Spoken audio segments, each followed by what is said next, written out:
Salam sejahtera, anda sedang menonton cerita bersama saya Naila Huda dan kita mulakan cerita dengan kenyataan yang baru sahaja kami terima. Penganjur program 100 Hari Aspirasi Keluarga Malaysia di KLCC yang bermula semalam dikompaun RM1,000 bagi kesalahan gagal memastikan penjarakan fizikal dan menyebabkan berlakunya kesesakan. Menurut kenyataan Menteri Kesihatan Khairy Jamaluddin, Kementerian Kesihatan KKM mengambil maklum penganjuran Majlis 100 Hari Aspirasi Keluarga Malaysia, anjuran unit penyampaian kemakmuran bersama sepadu Jabatan Perdana Menteri yang berlangsung dari 9 hingga 12 Disember 2021 di KLCC. Penganjuran majlis yang sepatutnya mempamerkan pencapaian 100 hari kerajaan, kata beliau, telah dicemari dengan kegagalan penganjur memastikan kepatuhan kepada SOP dan kegagalan pengunjung untuk mematuhi SOP yang ditetapkan. Penganjuran majlis rasmi kerajaan seumpama ini, katanya, sepatutnya memberikan contoh yang terbaik dan menjadi teladan serta penanda aras kepada agensi-agensi lain termasuk agensi bukan kerajaan dan orang ramai, bukan sahaja dari aspek pelaksanaan program tetapi juga aspek pematuhan SOP dan peraturan yang telah ditetapkan. Kejadian yang berlaku, katanya, amat dikesali dan mengecewakan apabila pihak penganjur sebelum ini telah menyatakan komitmen untuk memastikan program tersebut akan dianjurkan dengan pematuhan SOP yang ketat. Katanya situasi kesesakan, tiada penjarakan fizikal dan tiada kawalan jumlah pengunjung yang hadir memberi risiko berlakunya penularan jangkitan COVID-19. Sehubungan itu, satu kompaun di bawah Akta Pencegahan dan Pengawalan Penyakit, Akta 342 bernilai RM1,000 telah dikeluarkan kepada pihak penganjur bagi kesalahan gagal memastikan penjarakan fizikal dan menyebabkan berlakunya kesesakan. Dan juga katanya nilai kompaun maksimum yang boleh dikenakan kepada individu dan pertubuhan ataupun organisasi adalah RM1,000. Kaunter diskaun pembayaran saman Polis Diraja Malaysia PDRM dan Jabatan Pengangkutan Jalan JPJ yang disediakan di KLCC juga akan ditutup serta merta bermula petang ini. Maklumat lanjut mengenai kaedah pembayaran saman dan tawaran diskaun dan akan dimaklumkan oleh pihak PDRM. Dan pada masa yang sama, KKM akan terus memantau perjalanan program ini dan tidak akan teragak-agak mengeluarkan lagi kompaun kepada pihak penganjur sekiranya gagal memastikan pematuhan SOP. Tegas beliau, sebagai sebuah kerajaan, kita seharusnya menunjukkan teladan serta amalan terbaik kepada seluruh masyarakat. Katanya lagi, kita mestilah berpegang kepada standard yang sama seperti yang telah dikenakan ke atas rakyat. Dan perincian lanjut kami bawakan di astroawani.com dan buletin-buletin berikutnya. Tapi untuk cerita jam ini, kita nak menceritakan tentang laporan yang kami bawakan hari ini. Singapura mengesan 2 lagi kes positif COVID-19 varian Omicron pada ujian awal. Salah satu daripadanya merupakan kes tempatan pertama negara itu yang membabitkan varian dibimbangi atau VOC berkenaan. Dan kes tersebut melibatkan pekerja barisan hadapan atau frontliner di lapangan terbang, manakala kes kedua adalah kes import. Dan kita melihat kenyataan Kementerian Kesihatan Republik itu atau MOH, kedua-dua kes sudah pun lengkap divaksin serta menerima dos penggalak atau booster shot. Salah satu kes bergejala, manakala satu lagi kes mempunyai simptom yang tidak ketara. Kedua-dua kes ditempatkan di wad pengasingan di Pusat Penyakit Berjangkit Kebangsaan dan kini semakin pulih. Kalau kita nak lihat perincian kes pertama, membabitkan seorang wanita warga Singapura berusia 24 tahun yang merupakan kaki tangan perkhidmatan penumpang di Terminal 1 dan 3 lapangan terbang Changi, dan petugas tersebut juga pernah bekerja di bahagian penumpang transit. Menurut kenyataan, individu berkenaan mungkin berinteraksi dengan penumpang transit dari negara terjejas akibat Omicron. Dan untuk cerita jam ini, kita nak membincangkan lebih lanjut mengenai dengan penularan varian Omicron ini, apa yang kita tahu setakat ini, kerana kalau kita nak bezakan daripada minggu lepas sehinggalah minggu ini, banyak perkembangan baharu terutamanya di Afrika Selatan. Jadi kita nak tahu adakah ini masih lagi menjadi satu kebimbangan, apa yang perlu kita tahu dan mungkin bersiap sedia dalam mendepani ancaman varian baharu ini. Dan sudah bersedia bersama saya ketika ini Dr. Fahan Rusli, pakar perubatan kesihatan awam. Terima kasih Dr. Fahan bersama saya dalam cerita sekali lagi. Kita nak melihat mungkin ada perbezaan sedikit dari minggu lepas. Mungkin rata-rata pakar-pakar perubatan dan kesihatan awam di negara kita ini berpandangan tak perlu nak bimbang lagi asalkan kita patuh kepada SOP, kekalkan keadaan sedia ada ini, kerana kalau dengan SOP tak perlu bimbang sangat dengan penularan varian Omicron. Tetapi mungkin kalau kita nak melihat perkembangan di luar negara, apa mungkin perkembangan baharu yang kita lihat sepanjang minggu ini? Ada perkara yang menunjukkan mungkin varian Omicron ini merebak dengan lebih cepat dan lebih mudah, tetapi ada yang kata tidak begitu serius impaknya. Pandangan Dr. Fahan bagaimana? Jadi, Nailah, apa yang saya ingin membukalah ialah Apabila kita menceritakan tentang Omicron ni, kita harus memahami bahawa kenapa ia tidak menakutkan beberapa orang sama seperti dia menakutkan Delta yang dulu. Ini kerana apabila kita mengatakan tentang Delta, kita melaksanakan saringan secara besar-besaran dan kita buat ujian, kita test seramai orang yang mungkin. Tetapi bila kita menceritakan tentang Omicron, kebanyakan daripada populasi sudah menerima vaksinasi. Dan kita tahu jika seseorang tu dah divaksinasi, kebarangkalian untuk dia mendapat penyakit ataupun jangkitan Omicron itu adalah rendah. Ataupun dia ada Omicron tetapi kita tidak menguji dia. Jadi dia balik kepada basic principle. Kalau kita tidak menguji seseorang itu, bermakna kita tidak akan tahu. Jadi kalau tanya kepada saya, Omicron di Malaysia ini macam mana, kita akan cakap bahawa kita sebenarnya tidak tahu adakah ia telah merebak secara besar-besaran ataupun tidak. Kerana bukan sahaja kita kena menguji bahawa mereka adalah COVID positif, selepas itu kita kena buat genomic sequencing, kita kena tengok apakah varian COVID seseorang yang positif tersebut. Jadi sebenarnya sama seperti Delta dahulu, ada kemungkinan besar varian ini mungkin akan menular dengan lebih besar lagi, tetapi impaknya tidak mungkin sebesar Delta kerana jumlah populasi yang dah divaksinasi adalah amat besar sekali. Jadi kalau kita nak bandingkan dengan negara jiran yang mana baru saja dilaporkan kes terbaru varian Omicron membabitkan seorang frontliner di airport yang mungkin ada berinteraksi dengan penumpang transit dari negara terjejas akibat Omicron, dan ini merupakan penularan Omicron pertama dalam komuniti ataupun mungkin baru saja satu kes. Adakah kita boleh menjangkakan perkara sama boleh berlaku di sini juga? Jadi bila bertanya adakah perkara itu boleh berlaku di Malaysia, jawapan dia ada kemungkinan besar perkara itu telah pun berlaku. Cuma kita tidak dapat detect atau kita tidak dapat mengesannya. Seperti yang saya cakap tadi, kalau kita tidak uji, kita tidak akan tahu. Selepas uji, kita kena buat genomic sequencing untuk tahu betul atau tidak. Tetapi apa yang kita faham, bahawa varian ini masih lagi di negara-negara Afrika, benua Afrika.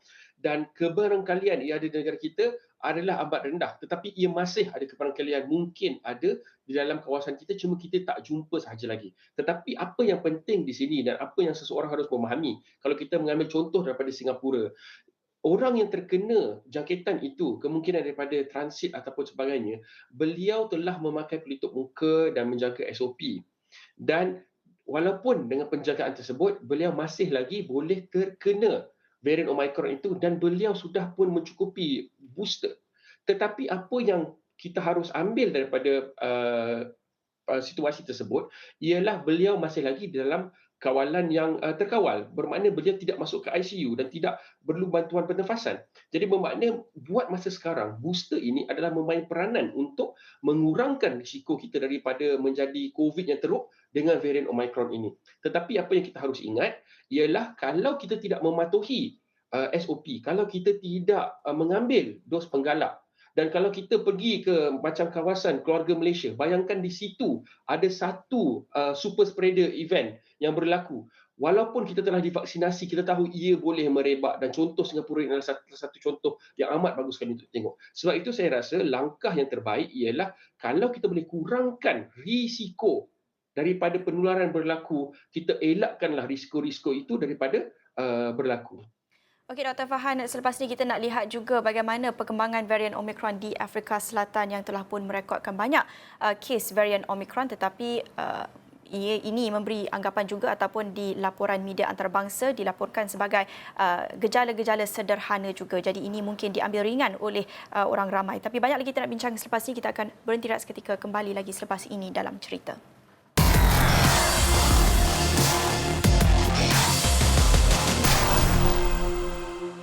Bertemu kembali dalam cerita, masih membincangkan mengenai varian Omicron selepas negara jiran Singapura melaporkan kes pertama dalam komuniti atau kes tempatan pertama membabitkan varian dibimbangi atau VOC tersebut. Dan masih bersama saya Dr. Fahan Rusli. Dr. Fahan, melihat kepada perkembangan baharu varian Omicron, apa yang kita tahu setakat ini terutamanya di Afrika Selatan, kita nak lihat beberapa indikator tertentu, kes harian, dan paling penting sekali kita nak tengok juga kadar kemasukan ke hospital dan penggunaan atau kapasiti ICU di sana bagaimana? Jadi kalau kita tengok negara Afrika Selatan ni, kita nampak bahawa dalam tempoh 7 hari sahaja, peningkatan kes positif dia melonjak 111%.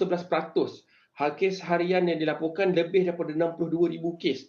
Dan apa yang paling penting ialah positivity rate dia. Maknanya test positivity apabila dia melaksanakan ujian tu, berapakah jumlah peratus yang positif.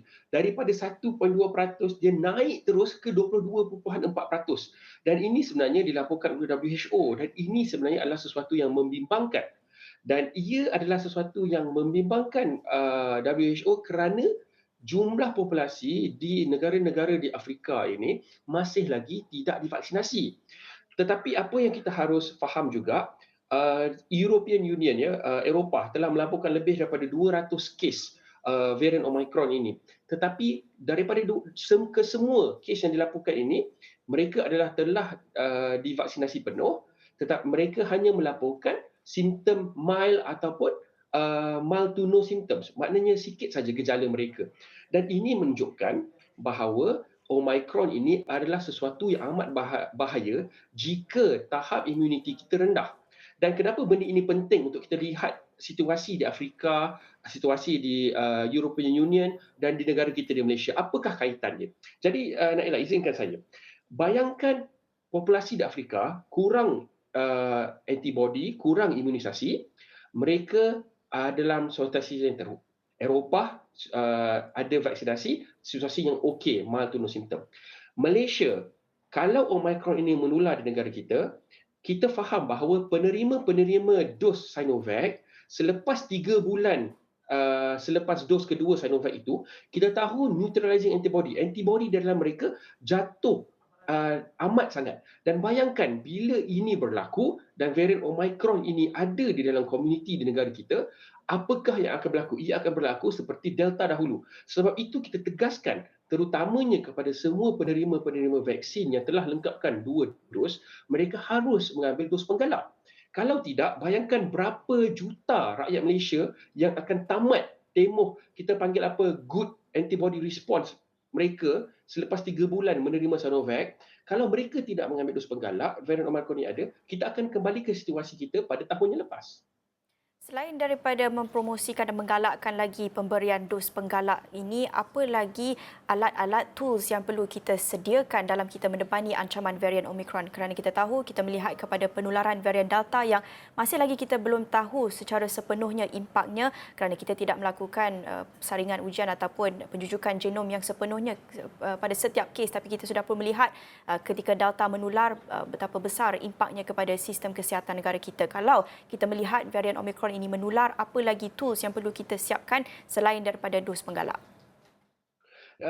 Kalau kita menceritakan tentang tools, benda yang paling penting ialah daripada infrastruktur ataupun kesiapsediaan kesihatan, iaitu kesihatan awam dan juga kesihatan klinikal. Ini bermakna kita harus memastikan bahawa kita punya contact tracing, kita punya pengesanan kontak-kontak rapat kita, sistem itu haruslah dilaksanakan dengan cepat dan efektif. Ini bermakna kita tidak lagi boleh bergantung kepada sistem yang dilaksanakan oleh manual labor ataupun orang. Ia harus dilaksanakan oleh sistem supaya ia lebih efisien. Kedua, kita harus memastikan bahawa SOP dan guideline yang dikeluarkan oleh Kementerian Kesihatan digunapakai di semua negeri-negeri di Malaysia dan tidak mencacah merebah. Bermakna tidaklah kita mengatakan di Pahang SOP dia adalah lain, di Kuala Lumpur adalah lain, di Selangor adalah lain, di Perak adalah lain. You have to be uniform. Kita kena ada satu uniformity apabila kita melaksanakan ini. Ketiga, kita mengatakan tentang infrastruktur. Kita tahu pada waktu dahulu, tahun lepas, kita ada kekurangan daripada segi bekalan oksigen, daripada segi kita punya ventilator dan juga daripada segi bangunan dan juga katil-katil hospital. Jadi di sini kerajaan telah mengambil langkah untuk memastikan di setiap negeri ada satu PKRC yang masih lagi kekal beroperasi.